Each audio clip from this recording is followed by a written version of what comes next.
예, 실제로 최 씨와 관련된 인물이나 또 변호사 등의 얘기들을 종합해보면 지난 며칠 사이에 말이 조금씩 바뀌고 있다는 것을 알 수가 있습니다. 그게 어떤 것들인지, 그리고 이 상태에서 수사는 제대로 진행이 될지 조택수 법조팀장과 잠깐 얘기 나누겠습니다. 조택수 기자, 최 씨 수사가 시작이 되는데 어제 입국 이후에 핵심 피의자를 31시간이나 놔둔 것이 어제 내내 문제가 됐고 그렇습니다. 오늘 결국 이제 소환을 했습니다. 증거인멸 의혹은 뭐 당연히 나왔습니다. 수사가 잘 될 수 있을 것인가 어떻게 봅니까? 네, 보신 것처럼 최 씨는 어제 오전에 국내로 들어와서 서울의 한 호텔에 머물렀는데요. 예. 최 씨 측 변호인도 최 씨와 직접 만나지는 못했습니다. 그러니까 이 최 씨가 누구를 접촉했고 어떤 일을 했는지를 전혀 알 수가 없는 상황인 겁니다. 이 검찰은 최 씨를 제외한 이번 사건에 관련된 이 관계자들이 적극적으로 수사에 협조를 하고 있기 때문에 그럴 일은 없다 이렇게 말을 했지만 예. 이 가능성을 완전히 배제할 수는 없는 겁니다. 예.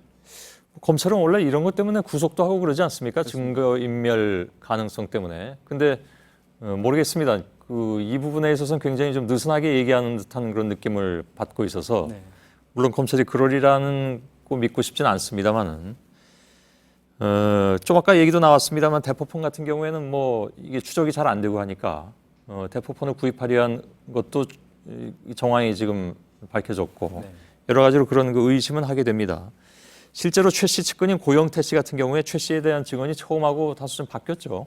그렇습니다. 이 고영태 씨는 최 씨의 개인 회사인 더 블루케이의 상무였는데 이 JTBC와의 당초 인터뷰에서는 최 씨의 취미가 연설문을 고치는 것이다 이렇게 말을 했고 그래서 이 국가 기밀 유출 의혹이 불거졌습니다. 예. 하지만 어제 이 다른 언론과 인터뷰에서는 연설문 이 고치는 걸 보고 긴장했다 좀 놀랐다 이렇게 말을 했거든요. 예. 그러니까 다시 말하면 연설문을 수시로 고친다는 처음 입장에서 연설문 수정이 일상적이진 않다 이렇게 미묘하게 입장이 좀 바뀐 거라고 볼 수 있겠습니다. 예.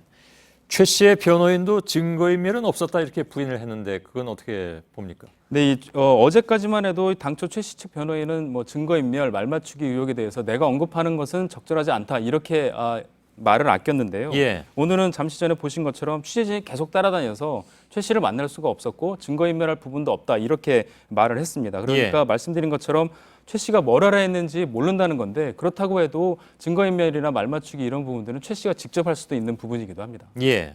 뭐 물론 아직까지는 서로 말을 맞췄다 이렇게 확실하게 얘기하기는 어려운 정황만 가지고 얘기를 하는 것이긴 합니다만은.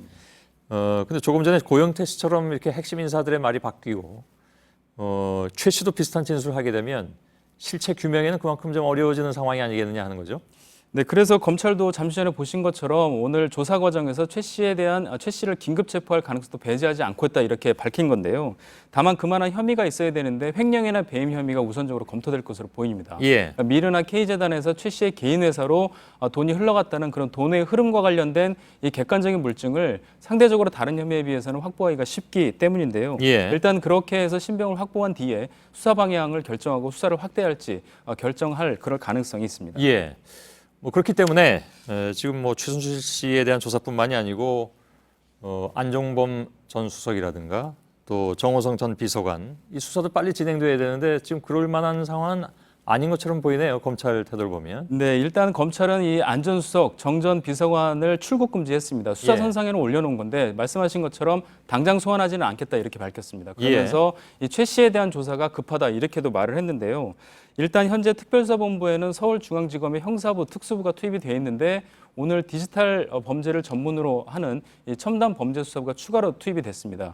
지금은 없어졌지만 과거에 주로 대형 사건을 맡았던 이 대검찰청 중앙수사부급으로 수사팀이 수사본부가 확대가 됐기 때문에 일단 수사는 빠르게 진행될 것으로 보입니다. 예. 자, 이번 수사에서 가장 중요한 부분은 역시 최 씨의 국정 개입 부분입니다. 다른 언론들은 국정농단 이렇게까지 표현을 하고 있습니다만은 대통령이 최순실 씨로부터 연설문 수정이라든가 이런 도움 같은 것을 받은 것을 인정한 상황인데 자칫 수사가 최 씨하고 일부 청와대 관계자 이 정도에서 마무리돼 버릴 가능성 대해서도 많은 사람들이 우려를 표하고 있습니다. 그렇습니다. 실제로 그런 지적이 나오고 있고요. 아시는 것처럼 대통령은 형사소추의 대상이 아니긴 합니다. 하지만 이미 개인적인 도움을 받았다고 대통령이 밝힌 상황이기 때문에 실제로 대통령의 지시로 이 기밀에 담긴 문건이 유출됐느냐 이 부분도 명확하게 규명이 돼야 하는 부분이고요. 어제 있었던 일부 청와대 비서진 개편에서 이 최재경 전 인천지검장이 새로운 민정수석에 임명되지 않았습니까?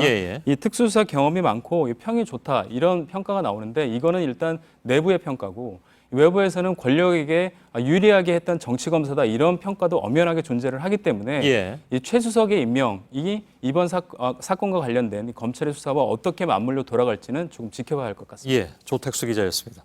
잘 들었습니다.